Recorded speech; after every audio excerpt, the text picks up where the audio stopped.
할렐루야. 한 주간 평안하셨습니까? 어느덧 5월이 되었습니다. 특별히 이번 주에는 어린이날도 있고 또 어버이날도 있습니다. 우리가 다시 한번 가족의 사랑을 되새기는 시간이 되어야겠습니다. 우리 그런 의미에서 우리 옆에 계신 분들에게 이렇게 한번 인사하실까요? 사랑합니다. 축복합니다. 우리 한번 안아주시면서 한 번 더 인사하겠습니다. 사랑합니다. 축복합니다. 우리 무엇보다 우리 가정에 하나님의 사랑이 풍성하기를 소원하면서 우리 이 시간 감사한 마음으로 또 사랑에 충만한 마음으로 하나님 앞에 귀한 예배 올려드리겠습니다. 다 같이 묵상하며 기도하겠습니다. 하나님께 가까이 함이 내게 복이라. 내가 주 여호와를 나의 피난처로 삼아 주의 모든 행적을 전파하리이다. 사랑이 많으신 아버지 하나님, 힘들고 어려웠던 4월을 보내고 저희가 새로운 마음으로 5월을 시작하게 하시니 감사합니다.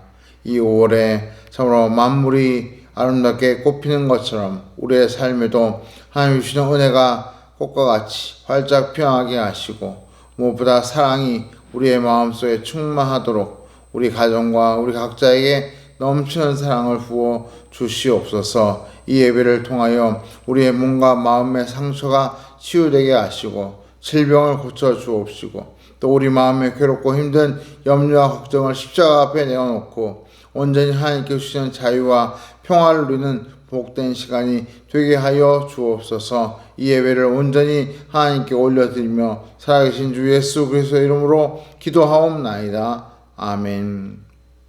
사도신경으로 다같이 신앙 고백 하시겠습니다.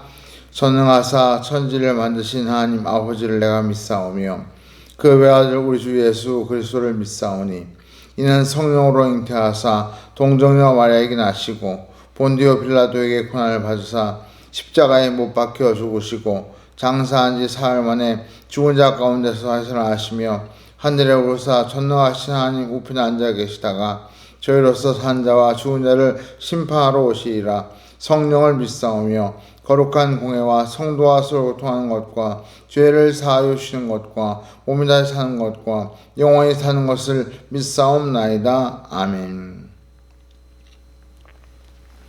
이 시간 우리 다같이 함께 찬양 드리기를 원합니다. 원경일 집사님 인도로 함께 찬양 드리겠습니다. 샬롬. 신령과 진정으로 하나님 앞에 예배드리기 원합니다. 이 시간 찬양으로서 하나님께 영광 드리기 원합니다. 6월절 어린 양의 피로 찬양하겠습니다.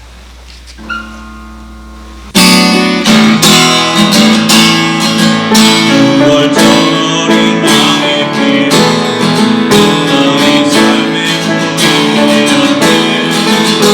사울의 권세를 이기었네.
아무도 예배하지 않는 그곳에서 주를 예배하리라.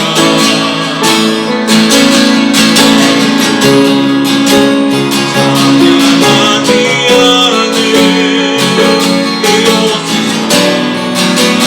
찬양하리라.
우리가 막는 물은 창의 가사와 같이 우리의 모든 염려를 하나님께 맡기고 하나님 안에 거하는 그런 은혜로운 삶을 살기를 원합니다. 우리 지금 한번 다 같이 통성으로 기도할 때 하나님, 우리 안에 하나님께서 거하시고 또 우리가 그 하나님의 은혜로 정말 복된 삶을 사는 성도가 되게 하여 주옵소서. 우리 한 목소리로 다 같이 이왕에 무릎 꿇고 함께 간절히 기도하겠습니다. 같이 한번 기도합니다.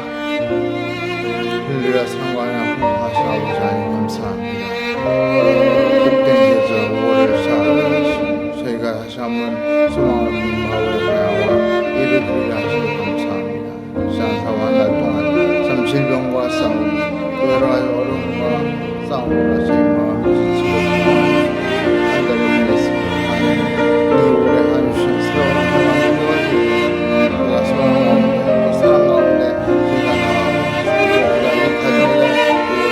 우리의 가정이 작은 교회가 되어주고 하나님의 삶이 충만한 그런 가정들이 되어주고 우리가 가정이 되어서 주의 은혜로 물려주시고 저희의 수고하시고 사업과 직장과 창업에 도와주시고 어머니의 주의 어머니로서 가정을 위해서 하나님께서 그 교회에 응답하여 주시고 우리 가정의 자녀들이 다 믿음 가운데 바르게 성장하게 하시고 나아갈 길로 갈 수 있도록 길을 열어주시고 하나님 시대의 젊은이들이 양심하고 절망할 때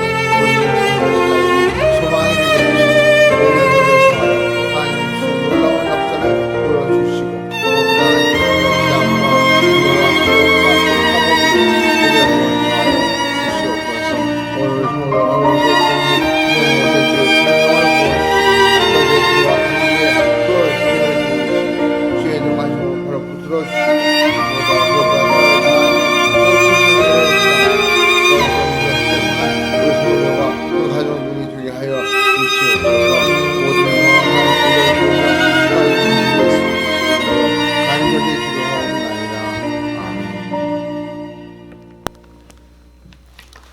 다시 한번 광고 말씀드립니다. 5월을 맞이하여 말씀으로 힘있게 서시도록 주삼 큐티책을 교회 앞에 비치해 두었습니다. 시간 주실 때 오셔서 한 권씩 가져가시고 또 이왕 교회 오신 김에 개인적으로 기도도 하시고 또 이 여러 가지 어려운 문제를 하나님께 맡기는 그런 은혜로운 시간도 누리시기를 부탁드립니다. 우리 함께 이 5월에 하나님의 큰 은혜와 회복의 역사를 체험하는 축복이 있기를 원합니다. 오늘 우리 계신 말씀 함께 보시겠습니다. 신약 성경 마태복음 5장 3절부터 10절 말씀입니다.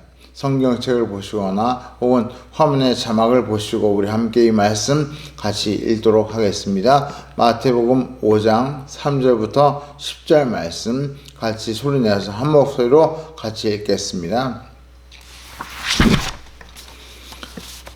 같이 읽습니다. 심령이 강한 자는 복이 있나니 천국이 그들의 것이며 애통한 자는 복이 있나니 그들이 위로를 받을 것이며 온유한 자는 복이 있나니 그들이 땅을 기업으로 받을 것이며 의에 줄이고 목마른 자는 복이 있나니 그들이 배부를 것이며 긍휼히 여기는 자는 복이 있나니 그들이 긍휼히 여김을 받을 것이며 마음이 청결한 자는 복이 있나니 그들이 하나님을 볼 것이며 화평하게 하는 자는 복이 있나니 그들이 하나님의 아들이라 일컬음을 받을 것이며 의를 위하여 박해를 받는 자는 복이 있나니 천국이 그들의 것임이라. 아멘.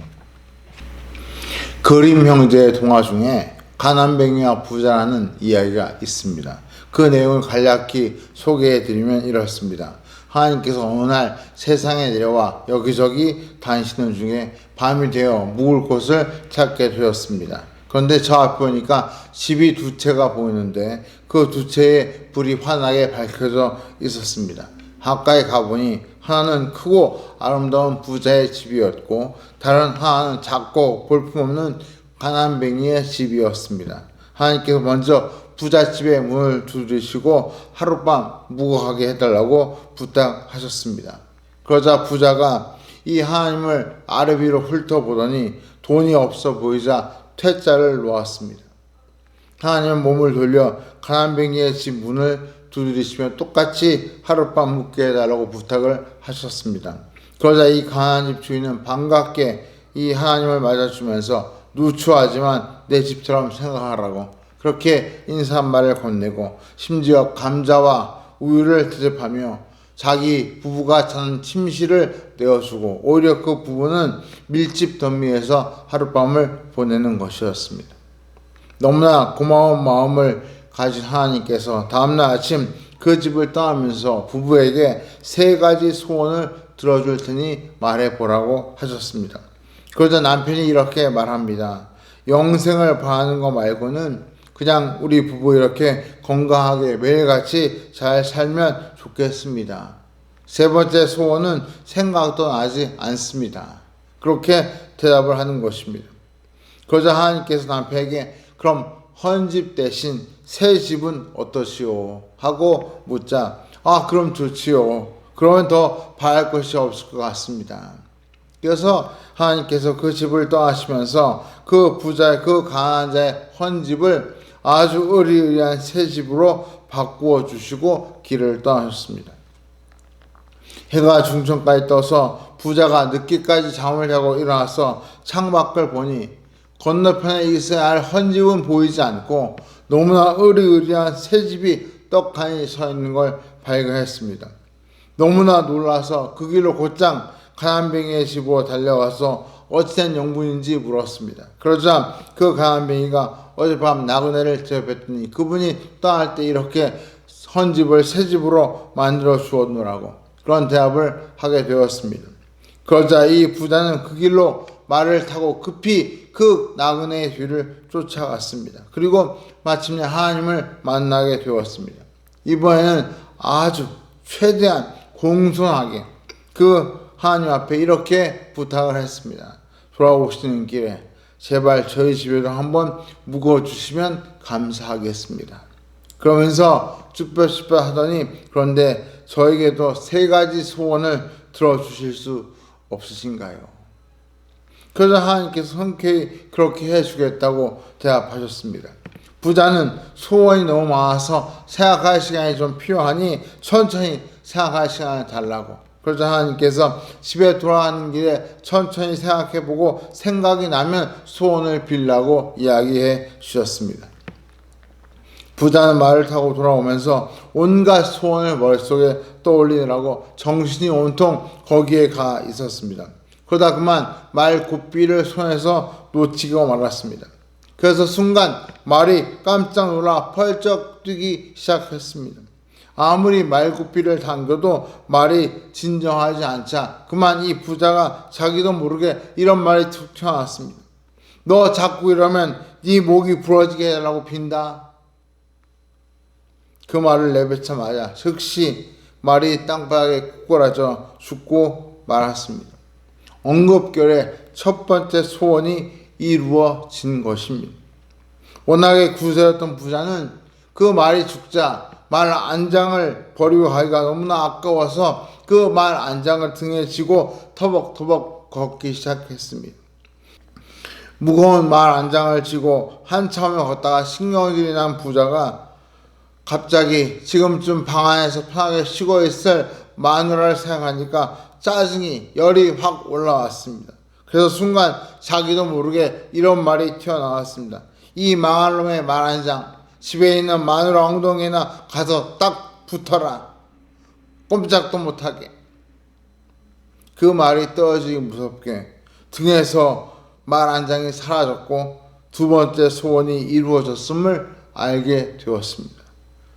순간 너무 놀란 이 부자는 허겁지겁 한달음에 집으로 달려왔습니다. 집에 도착해 보니 아내가 말 안장에 앉아 방 한복판에 있는 것이었습니다.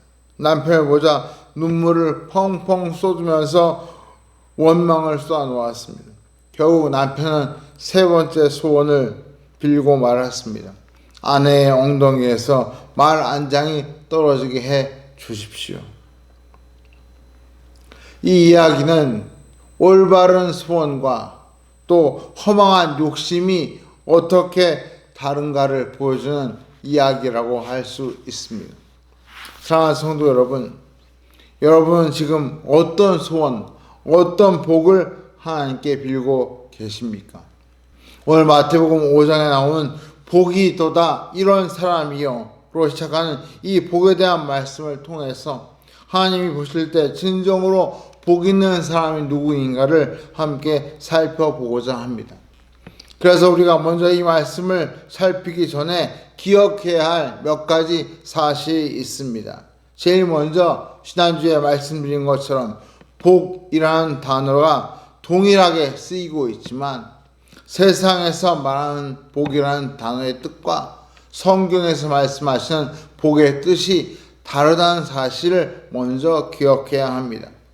세상에서는 오복을 가장 귀한 복으로 치지만 성경에서는 그 오복보다 더 큰 복을 강조하고 계십니다.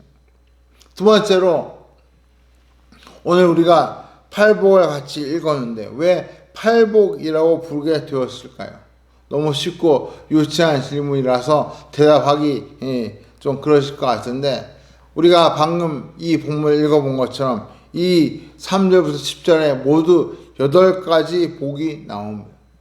복이 모두 8개라는 뜻입니다. 그래서 그냥 그 말 그 뜻대로 팔복, 8개의 복이라고 부르게 되었습니다. 사실 엄밀히 말하면 11절 이하에 한 번 더 복이라는 말이 나오지만 그것은 앞에 나온 8가지 복을 정리하는 결론적인 설명이기 때문에 우리가 그 8가지 복에서 열외로 치고 있습니다. 세 번째로 우리가 기억할 것은 팔복을 가만히 관찰해 보면 복을 받기 위해 실천해야 할 특별한 비법, 이를테면 성공하는 사람들의 7가지 특징, 이런 비법을 말씀하고 있는 것이 아니라 복을 받는 성품에 초점을 맞추고 있음을 알 수 있습니다.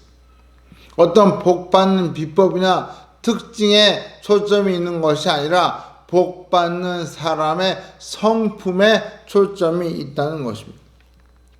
그래서 이 팔복을 연구하는 학자들이 이구동성으로 하는 말이 이 팔복은 예수님 자신의 성품을 가리키며 동시에 예수님을 따르는 제자, 즉 성도가 갖추어야 할 성품을 가리킨다고 그렇게 설명을 합니다.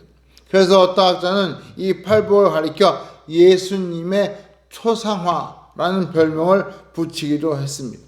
그 말인즉 이 팔복을 퍼즐처럼 맞추면 예수님의 모습이 나타난다는 뜻입니다. 우리가 예수를 믿는다는 것은 다른 말로 예수님의 제자가 된다는 것이고 그 말은 곧 예수님을 닮는다, 닮아간다 그런 뜻입니다. 여기 나오는 8가지 성품은 예수님 자신의 성품이자 우리가 닮아야 할 성품이고 우리가 이런 성품을 본받아 진정한 그리스도인이 될 때 작은 예수의 모습을 보일 수 있게 되는 것입니다. 우리가 종종 어떤 사람을 존경하면 그 사람과 가까워지면 가까워질수록 그 사람 흉내를 내고 그 사람을 닮아가게 됩니다. 학창시절에 선생님을 좋아하는 학생들이 나중에 장기자랑 같은 걸 할 때 그 선생님 흉내를 그대로 내서 웃음을 자아는 경우가 왕왕 있습니다. 목사님들 중에도 그런 분들이 있습니다. 과거에 영락교회에 한경직 목사님이 담임 목사님으로 계실 때 그 밑에 계신 부목사님들이 그 한경직 목사님의 어투를 닮아서 이북 사투리로 설교를 하시곤 했답니다. 심지어 고향이 경상도 전라도인데 설교할 때만 어투가 평안도 사투리를 쓸 만큼 그렇게 한경직 목사님을 닮아가더라는 것입니다. 우리가 예수님을 믿는다, 예수님을 따라간다 하는 말은 그분을 그대로 닮아가는 것을 의미합니다. 또 어떤 학자들은 팔복을 가리켜 천국 시민의 대헌장이라는 별명으로 부르기도 합니다. 즉 천국 시민이란 어떤 사람인가, 어떻게 살아야 하는가, 그것을 이 8가지 모습을 통해 보여준다는 뜻입니다. 이 팔복은 천국 시민이 살아갈 모습을 대표적으로 보여주기 때문에 천국 시민 대헌장 이렇게 부를 수 있다는 것입니다. 이제 우리가 본문으로 돌아가서 제일 먼저 첫 번째 복을 살펴보고자 합니다. 우리 한번 3절을 다시 같이 읽어보겠습니다. 같이 한번 읽어보죠. 심령이 강한 자가 복이 있나니 천국이 그들의 것임이요. 원문대로 하면 복이 있도다. 마음이 강한 사람들이요. 하늘나라가 그들의 것이로다. 이런 뜻입니다. 여러분, 이 첫 번째 복을 읽어보니까 어떤 생각이 드시나요? 아, 그래. 이게 진짜 복이지. 바로 이게 진짜 복이야. 혹시 그런 생각이 드십니까? 만약 그런 분이 계시면 더 이상 이 설교를 안 들으셔도 됩니다. 정상적인 분이라면 이 구절을 읽는 순간 이런 생각이 들기 마련입니다. 아니, 이게 복이야? 심령이 강한 게 무슨 복이야? 심령이 부유한 자가 복이 있는 거지. 어떻게 강한 사람이 복이 있어? 말이 돼? 이거 뭔가 잘못해도 그게 잘못된 거 아니야? 그런 생각이 들어야 사실은 정상이라는 것입니다. 그래서 제가 지난주에 목사로서 이 팔복을 설교하는 것이 정말 부담스럽다고 말씀드린 게 바로 이런 이유 때문입니다. 우리가 흔히 알고 있는 복에 대한 상식과 너무나 다른 내용을 이 말씀이 하고 계시기 때문입니다.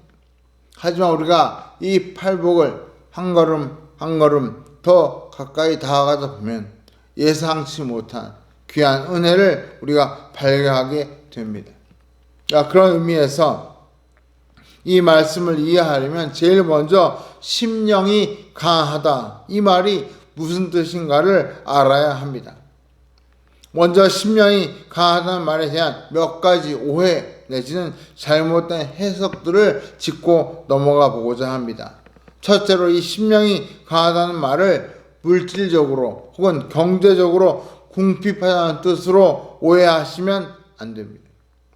정말 만약 그런 뜻으로 이 말씀을 하실 거였으면 굳이 심령이라는 말을 덧붙일 필요가 없습니다. 그냥 강한 자는 이렇게 말씀해야 맞지요. 근데 굳이 심령이 강하다고 말씀하신 것은 물질적으로 강해지고 금욕적으로 살아나는 뜻이 아니라 다른 뜻이 있다는 것을 보여줍니다.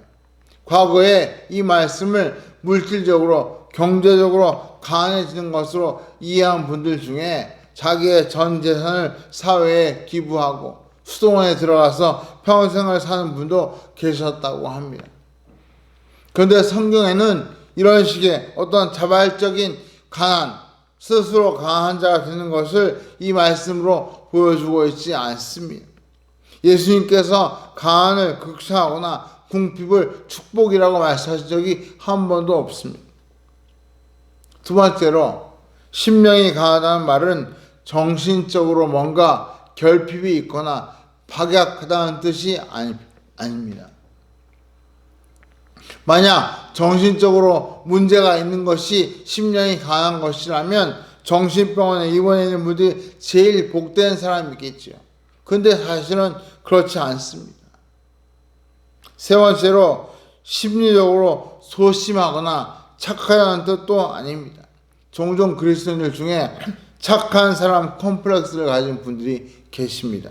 나는 교회 다니니까 착하게 살아야 돼. 나는 교회 다니니까 뭐든 양보해야 돼. 나는 교회 다니니까 욕심을 내면 안 돼. 그런 마음을 가지고 참 본의 아니게 때로는 자기의 본성을 거스르면서까지 이타적으로 사는 분들이 있습니다. 귀한 일이긴 하지요. 그런데 그것이 심령이 강하다는 뜻은 아닙니다. 넷째로 금욕적인 삶을 사는 것이 심령이 강하다는 뜻은 아닙니다. 세상의 모든 즐거움을 다 억제하고 오로지 고행과 수행을 하며 사는 것이 심령이 강한 삶은 아니라는 것입니다. 오히려 성경은 금욕하고 고행하라고 말씀하지 않고 우리에게 주님 안에서 항상 기뻐하라. 또 심지어 기독교는 구원을 잔치에 비유하고 있습니다. 성경은 고행과 수행의 내용만 강조하는 것이 아니라 기쁨과 감사와 즐거움과 잔치가 있는 그런 삶, 소망이 있는 삶을 오히려 우리에게 더 많이 강조하고 계십니다. 그렇다면 심령이 강하다는 말의 뜻이 정말 무엇일까요? 예수님께서 가르쳐 주신 비유 가운데 이것을 잘 이해할 수 있는 비유가 하나 있습니다. 오늘 두 사람이 기도하기 위해 성전에 올라왔습니다. 한 사람은 바리새인이었고 또 한 사람은 세리였습니다. 바리새인은 비록 부자는 아니었지만 종교적으로 의롭게 사는 사람이었습니다. 그는 성전에 올라와서 이렇게 기도했습니다. 하나님이여, 나는 다른 사람들 곧 토색, 불의, 간음을 하는 자들과 같지 아니하고 이 세리와도 같지 아니함을 감사하나이다. 나는 일주일 동안 2번씩 금식하고 또 소득의 11조를 드리고 있습니다. 여러분, 이 기도에서 어떤 느낌을 받으십니까? 바리새인이 정말 심령이 부유한 자였구나, 이런 생각이 듭니다. 그는 자기 의로 가득 찬 사람이었습니다. 그는 뭐든지 다 자기가 잘하고 있다, 그런 생각을 하고 있는 것입니다. 자연히 그는 예수님을 필요로 하지 않았습니다. 예수님 없이도 얼마든지 잘 살 수 있는 사람이라고 스스로 자부했던 것입니다. 그러나 세리는 어떻습니까? 누구보다도 당시에 부자로 살았던 세리는 오히려 성경에 올라와 기도할 때 고개를 푹 숙이고 자기의 가슴을 치면서 이렇게 기도했습니다. 오 하나님이여, 나를 불쌍히 여겨 주옵소서. 나는 죄인입니다. 나는 죄인입니다. 세리는 외형적으로는 부유한 자였지만 그의 심령은 가난했다는 뜻입니다. 이 비유를 생각해 보면 심령이 강하다는 말이 무슨 뜻인지 감이 잡히실 겁니다. 쉽게 간단하게 정리하면 이렇습니다. 하나님 앞에서 자기가 죄인임을 고백하면서 하나님만 의지합니다. 예수님 없이는 못 삽니다. 성령님이 인도해 주셔야 바른 길로 갈 수 있습니다. 이런 마음, 이런 생각, 이런 태도를 가진 사람이 바로 심령이 강한 사람입니다. 현실적으로 돈이 많고 적고가 문제가 아니라 그 마음이 하나님만 갈망하고 예수님만 바라보고 성령님만 의지하는 그 사람이 바로 심령이 강한 사람이라는 뜻입니다. 제가 언젠가 TV에서 K-POP 스타라고 하는 오디션 프로그램을 보고 있었는데 거기에 지원한 어떤 사람이 예선에서 부른 노래를 듣다가 저게 바로 심령이 강한 상태야, 이런 생각을 했던 적이 있습니다. 제가 이 설교를 준비하다가 그 생각이 나가지고 찾아보았더니 바로 이런 곡이었습니다. 제가 노래는 잘 못 부르기 때문에 노래 제목과 가사를 읽어드리겠습니다. 정승환이라는 가수가 부른 사랑에 빠지고 싶다라는 곡입니다. 나중에 한번 여러분 유튜브에 찾아서 들어보시기 바랍니다. 거기 이런 가사가 적혀 있습니다. 운동을 하고 열심히 일하고 주말엔 영화도 챙겨보곤 해. 서점에 들러 책 속에 빠져서 낯선 세상에 가슴 설레지. 이런 인생 정말 괜찮아 보여. 난 너무 잘 살고 있어. 헌데 왜? 너무 외롭다. 나 눈물이 난다. 내 인생은 이토록 화려한데 고독이 온다. 넌 나에게 묻는다. 넌 이 순간 진짜 행복하니? 난 대답한다. 난 너무 외롭다. 이 노래를 듣던 심사위원들이 다 먹먹해하던 모습이 기억이 납니다. 이런 게 바로 심령이 강한 상태입니다. 다만 이 노래에서는 하나님이 아닌 다른 것에서 뭔가 그 허전한 마음을 달랠 길을 찾으려고 하기 때문에 성경에서 말씀하는 심령이 강한 것은 다르지만 세상적으로 볼 때 심령이 강한 모습을 가장 잘 표현하고 있는 가사라고 생각이 됩니다. 세상에 돈은 많은데 마음이 공허한 사람이 많습니다. 반대로 돈은 많지 않지만 마음속에 자부심이, 프라이드가, 자존감이 쩌는 사람이 있습니다. 남의 도움은 절대 받지 않으려고 하는 사람이 있다는 것입니다.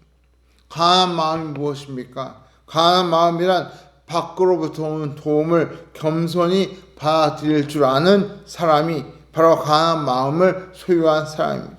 하나님의 도우심, 하나님의 치료를 겸손히 수용할 줄 아는 그 마음이 강한 마음이라는 것입니다. 그래서 성경 중에 New English Translation이라는 성경이 있는데요. 이 성경에서 이 구절을 이렇게 번역하고 있습니다. Blessed are those who know their need of God. 하나님이 필요하다는 사실을 아는 자는 복이 있도다. 우리가 방금 읽은 심령이 강한 자를 하나님이 필요하다는 사실을 아는 자로 이렇게 풀어서 번역하고 있습니다. 그럼 여러분, 제가 여러분에게 직접적으로 여쭤보겠습니다. 지금 여러분은 심령이 강하십니까? 질문을 한번 바꿔볼까요? 여러분은 하루에 몇 번이나 하나님을 찾으십니까? 여러분은 하루에 몇 번이나 성부, 성자, 성령 하나님의 이름을 부르십니까? 잠자리에서, 식탁에서, 직장의 사무실에서, 업무 현장에서, 홍보하는 책상 앞에서, 주방에서, 각종 모임을 하는 장소에서 등등 하루를 살면서 과연 몇 번이나 하나님을 생각하고 몇 번이나 그분의 도우심을 구하고 계십니까? 죄송하지만 스마트폰을 들여다보는 횟수만큼 하나님을 찾으십니까? 아니, 그 반의 반이라도 하나님을 찾으십니까? 곧바로 네라는 답이 안 나오면 여러분은 아직 심령이 강한 사람이 아니십니다. 하나님이 그만큼 덜 필요하다는 뜻입니다.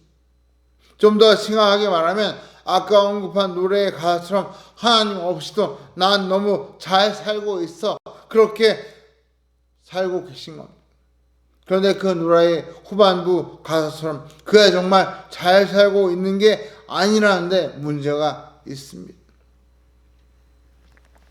여러분, 심령이 강한 자와 그렇지 못한 사람의 가장 큰 차이가 어디에 있습니까? 세상을 바라보는 태도와 관점에 있습니다. 마음이 강하지 않은 사람은 세상의 모든 것이 자기가 잘나서 그렇게 된 줄로 착각합니다.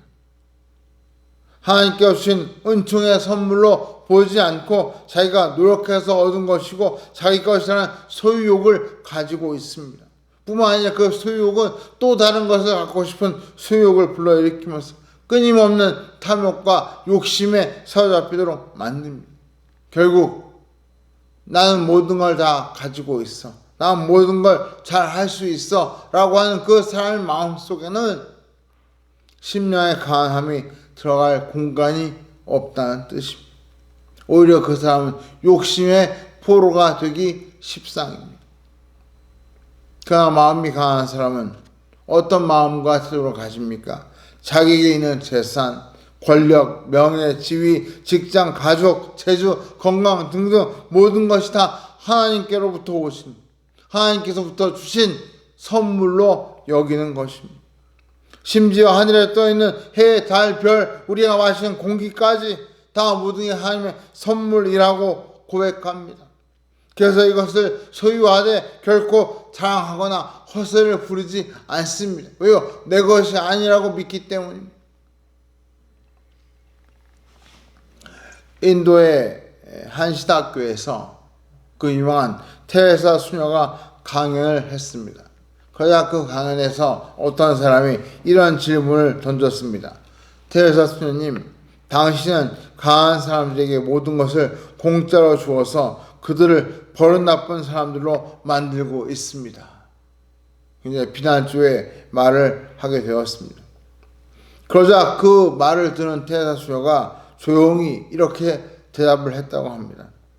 공짜로 받아서 버릇 나쁜 사람이 된다면 모두가 다 버릇 나쁜 사람이 되고 하나님을 따를 사람은 한 사람도 없을 겁니다. 여러분 중에 안경을 쓰지 않고도 잘 볼 수 있는 분이 계신데 여러분, 하나님께서 공짜로 시력을 주셨기 때문에 여러분이 이렇게 잘 볼 수 있는 것입니다. 만일 하나님께서 여러분에게 세상을 볼 수 있는 시력을 돈을 내고 받아가라고 한다면 여러분 얼마나 내야 할까요? 또 우리가 지금 마시고 있는 이 산소는 어떻습니까? 돈 내고 산소를 마시는 사람은 여기 아무도 없습니다. 어디 그뿐입니까? 만일 하나님께서 너희가 4시간 일하면 2시간 동안 햇빛을 주겠다 이렇게 말씀하시면 이 세상에 어떤 일이 벌어지겠습니까? 결국 우리가 얼마나 많은 것을 하나님으로부터 공짜로 누리고 있는지 아십니까? 그 대답을 듣고 아무도 대꾸하지 못했다고 합니다.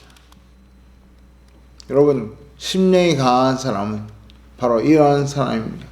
내게 있는 모든 것이 내 것이 아니고 하나님의 것이고 무엇보다 그 모든 것을 주시는 하나님을 갈망하는 사람, 하나님을 간절히 찾는 그 사람이 바로 심령이 강한 사람이라는 것입니다. 그렇다면 심령이 강한 자에게 주시는 복이 무엇입니까? 3절을 다시 한번 읽어보겠습니다. 심령이 강한 자가 복이 있나니 천국이 그들의 것임이요. 여기 천국이라는 말은 한자어로 하늘천, 나라국, 그래서 천국이라고 불렀습니다. 이것을 우리말로 풀면 하늘나라, 그런 말입니다. 과거 유대인들은 하나님의 이름이 너무 거룩하고 존귀해서 함부로 부를 수 있는 이름이 아니라고 생각했습니다. 그래서 하나님 대신 하늘이라고 표현을 써서 하나님을 부르게 되었습니다. 그래서 하나님의 나라도 하늘나라로 대신 부르게 된 것입니다. 그런 의미에서 천국, 하늘나라, 하나님 나라, 이것은 다 같은 말입니다. 그럼 하나님의 나라는 무엇입니까? 이 주제를 신학적으로 다루려면 한 학기를 공부해도 아마 부족할 만큼 학문적으로 대하기 어려운 주제입니다. 저는 여기서 적용의 관점에서 실질적인 의미로 천국을 크게 2가지로 설명해 드리고자 합니다. 먼저 천국은 우리가 잘 아는 대로 죽어서 가는 영원한 나라가 바로 천국입니다. 예수님께서 이 땅에 오셔서 하신 말씀 가운데 요한복음 14장 1절 이하에 너무나 유명한 말씀을 하신 적이 있습니다. 제가 한번 읽어드리겠습니다. 요한복음 14장 1절 이하에 너희는 마음에 근심하지 말라. 하나님을 믿으니 또 나를 믿으라. 내 아버지 집에 구할 곳이 많도다. 그렇지 않으면 너희에게 이르렀으리라. 내가 너희를 위하여 거처를 예비하러 가오니 가서 너희를 위하여 거처를 예비하면 내가 다시 와서 너희를 내게로 영접하여 나 있는 곳에 너희도 있게 하리라. 주님이 우리를 위해 예비해 놓으신 그 집, 장차 우리가 가서 함께 살게 될 그 본향이 바로 천국입니다. 우리가 이 땅에서 강한 심령으로 살면 하나님께서 그 상급으로 영원한 본향인 천국을 우리에게 주신다고 약속하셨습니다. 둘째로 천국의 의미가 무엇입니까? 천국은 죽어서 가는 본향, 영토의 개념만 있는 것이 아닙니다. 우리가 하나님의 나라라고 할 때 그 핵심은 하나님이 다스리시는 나라, 즉 하나님이 통치하시는 영역을 가리켜 하나님의 나라라고 부릅니다. 그럼 여러분, 하나님이 통치하시는 영역이 어디입니까? 하늘만 하나님이 다스리십니까? 아닙니다. 온 우주 만물을 하나님께서 다 다스리고 계십니다. 심지어 들에 피는 이름 없는 꽃도 하나님께서 계절의 변화에 맞춰 꽃을 피워내도록 그 꽃을 다루고 계십니다. 하물며 우리 인간은 어떻습니까? 우리가 아까 읽은 요한복음 14장 밑에 이런 유명한 말씀도 있습니다. 14장 20절에 이렇게 말씀하십니다. 그 날에는 내가 아버지 안에 너희가 내 안에 내가 너희 안에 있는 것을 너희가 알리라. 예수님께서 하나님 아버지 안에 거하시고 우리가 예수님 안에 거하고 또 예수님이 우리 안에 거하신다는 것입니다. 그리고 이렇게 우리가 주님 안에, 주님이 우리 안에 거하시면서 우리의 마음과 생각을 또 우리의 행동을 다스리시는 그 삶, 그 자체가 바로 영적인 의미에서 하나님 나라의 삶이라는 것입니다. 제가 좀 전에 하루에 몇 번이나 성부, 성자, 성령 하나님을 찾으십니까? 이렇게 여쭤보았습니다. 심령이 강한 사람은 주님 안에 거하는 삶을 살기 때문에 매 순간 하나님을 생각하고 또 그분이 바라시는 모습으로 살려고 열심히 노력합니다. 이것 자체가 복입니다. 사실 제가 아프기 전에는 저 역시 하나님을 많이 찾지 않았던 사람입니다. 입으로는 하나님에 대해 가르치고 설교하면서도 저 역시 하루에 몇 번이나 하나님을 찾았을까 생각해보면 아마 10손가락에 꼽을 정도로 하나님을 찾는 횟수가 적었습니다. 그런데 제가 몸이 아프고 난 이후에는 정말 수시로 제 입에서 주여, 주여 이런 감탄사와 기도가 저절로 나옵니다. 수시로 잠깐 기도하는 삶을 살게 되었습니다. 어쩌다 몸이 많이 힘들면 약으로도 진정이 되지 않기 때문에 제 몸을 창조하시고 또 저보다 저를 더 잘 아시는 하나님 앞에 간절히 도움을 구하게 되었습니다. 그런 의미에서 제 몸이 아프게 된 것이 저로 하여금 심령이 강하도록 만드는 오히려 축복의 계기가 되었습니다. 그렇다고 여러분도 저처럼 아프게 되시라는 뜻은 아닙니다. 그렇지만 적어도 매일 매 순간 하나님을 생각하고 하나님을 찾고 하나님의 도우심과 인도하심을 구하는 삶을 사시라고 말씀드립니다. 하다못해 스마트폰을 여는 그 순간에 주여라고 주의 이름을 한번 부르며 잠깐이라도 기도하시면 그것이 바로 하나님을 찾는 심령이 강한 삶이 되는 것입니다. 이것이 바로 현실에서 우리가 심령이 강한 삶을 사는 길입니다. 말씀을 맺겠습니다. 세상 사람들은 심령이 부자여야 복이 있다고 말합니다. 나 혼자 산다라는 어느 방송 제목처럼 나 혼자 잘 살 수 있는 것이 복이라고 사람들은 말합니다. 그러나 그것은 진정한 복이 아닙니다. 하나님의 도우심과 다스리심이 없는 삶은 방향 없는 공허한 삶이 될 가능성이 100%입니다.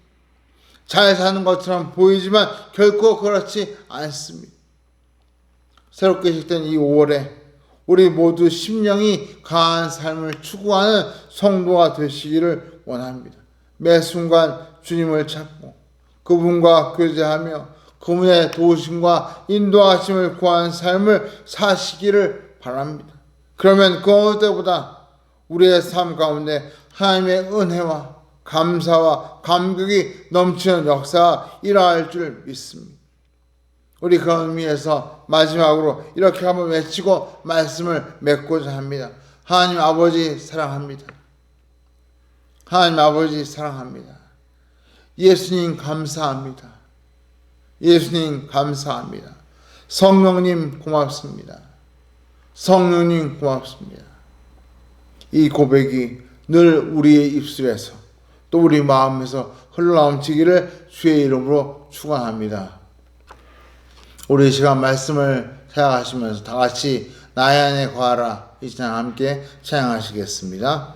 나의 안에 거하라 나의 안에 거하라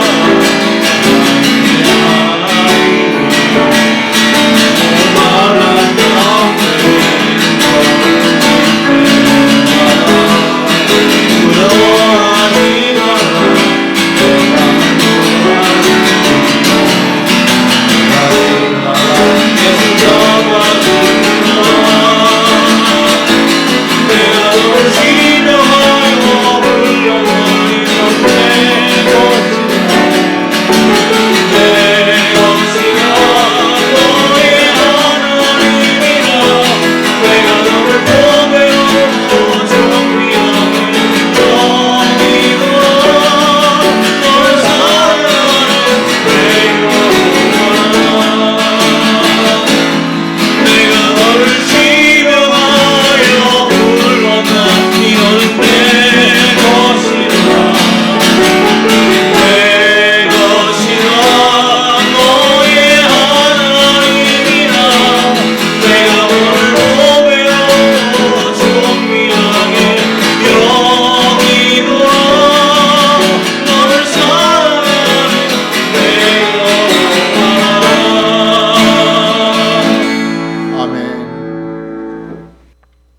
이 시간 다 같이 말씀을 생각하시면서 같이 한번 기도하겠습니다. 주님, 심령이 강한 삶, 하나님을 갈망하고 주님을 찾고 성령님의 인도하심을 구하는 삶을 살게 하옵소서. 우리 같이 한번 통성으로 같이 한번 기도하겠습니다. 할렐루야. 사랑이 마시다 아버지 하나님 감사합니다. 심령이 강한 자는 복이 있나니 천국이 그들의 것이라 하시는 말씀을 함께 묵상하였습니다. 저희 마음이 저희 심령이 강한 자가 되게 하여 주시옵소서. 하나님만 갈망하고 예수님만 바라보고 성령님만 의지하는 삶을 살기를 원합니다. 세상의 것을 찾고 세상의 것을 추구하다가 하나님을 잊어버리고 하나님과 멀어져 안타깝고 서로 다니는 것이 아니하도록 주여 저희를 불쌍히 주시옵소서. 사랑의 하신 아버지 하나님 감사합니다. 심령이 부유한 자가 복이 있는 것이 아니라 심령이 강한 자가 복이 있음을 이 시간 말씀을 통하여 다시 한번 깨닫게 되었습니다. 주여 저희 마음속에 하나님을 갈망하는 마음, 예수님을 바라보는 마음, 성령님의 인도하심을 구하는 마음이 충만케 하여 주시옵소서. 그래서 늘 내가 사는 것이 아니라 내 안에 주님이 사시는 놀라운 은혜를 체험하며 걸음걸음마다 하나님의 인도하심을 경험하는 복된 삶이 되게 하여 주옵소서. 저희가 하나님을 잊어버리고 세상을 쫓아가는 어리석은 삶을 따르지 않도록 지켜주시고 우리의 마음속에 오직 하나님과 하나님의 다스리심을 사모하는 마음이 가득하게 하여 주시옵소서. 그래서 세상이 줄 수 없는 진정한 복, 진정한 감사와 기쁨이 충만한 삶이 되게 하여 주시옵소서.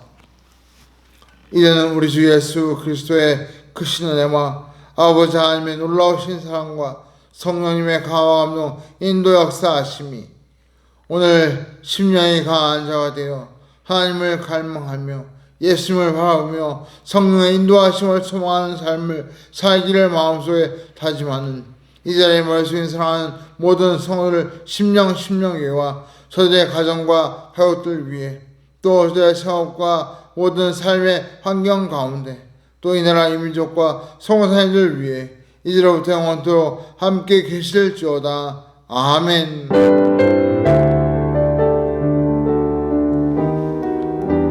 우리 시간 우리의 심령 속에 거하시는 주님께 감사와 영광의 박수를 드리고 예배를 마치겠습니다.